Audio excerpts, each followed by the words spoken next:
किसी विषय को लेकर दरबार में कार्रवाई चल रही थी। सभी अलग अलग राय पेश कर रहे थे।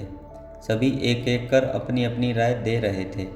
बादशाह अकबर दरबार में बैठे यह महसूस कर रहे थे कि सबकी राय अलग अलग है।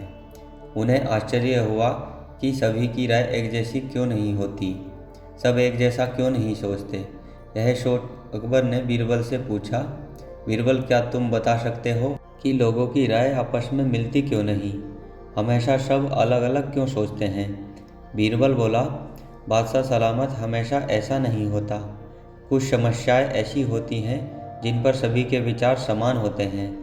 इसके बाद कुछ और काम निपटाकर दरबार की कार्रवाई समाप्त हो गई। सभी अपने अपने घर को लौट चले।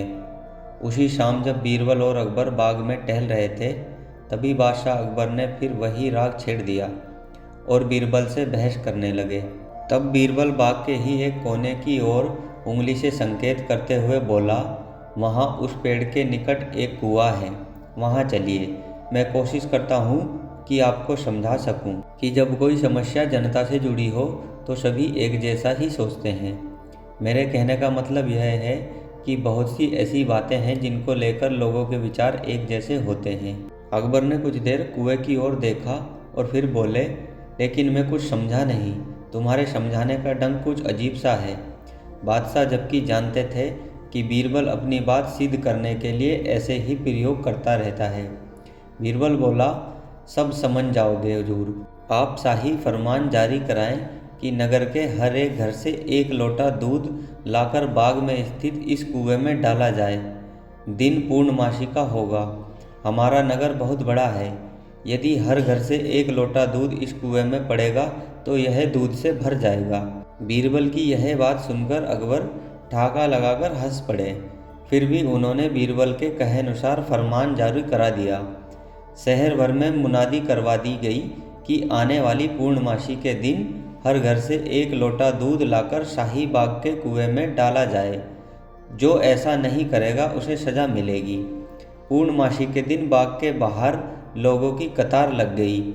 इस बात का विशेष ध्यान रखा जा रहा था कि हर घर से कोई न कोई वहां जरूर आए। सभी के हाथों में भरे हुए पात्र दिखाई दे रहे थे। बादशाह अकबर और बीरबल दूर बैठे यह सब देख रहे थे और एक दूसरे को देख मुस्कुरा रहे थे। सांझ ढलने से पहले कुएं में दूध डालने का काम पूरा हो गया। हर घर से दूध लाकर कुएं में डाला गया था।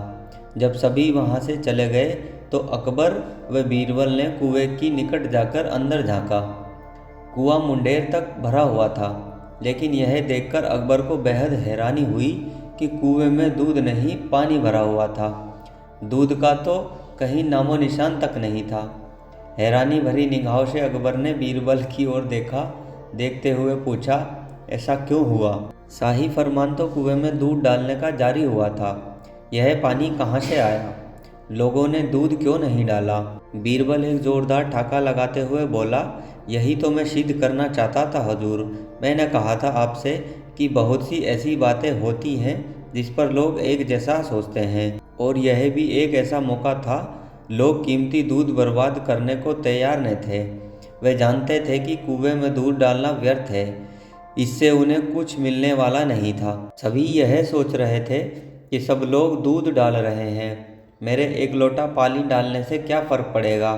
इसलिए यह सोचकर कि किसी को क्या पता चलेगा, सभी पानी से भरे बर्तन लेकर आए और कुएं में उड़ेल दिए। नतीजा यह निकला कि कुआं दूध के बजाय पानी से भर गया। बीरबल की यह चतुराई देख अकबर बादशाह खुश हुए और उसकी पीठ थपथपाई। बीरबल ने सिद्ध कर दिखाया था कि कभी कभी लोग एक जैसा भी सोचते हैं। दोस्तों, आज की कहानी में बस इतना ही। आज की कहानी आपको कैसी लगी कमेंट बॉक्स में बताएं। कहानी पसंद आई हो तो वीडियो को लाइक और चैनल को सब्सक्राइब करें। मिलते हैं इसी तरह की मोटिवेशनल कहानी के साथ नेक्स्ट वीडियो में। जय हिंद दोस्तों।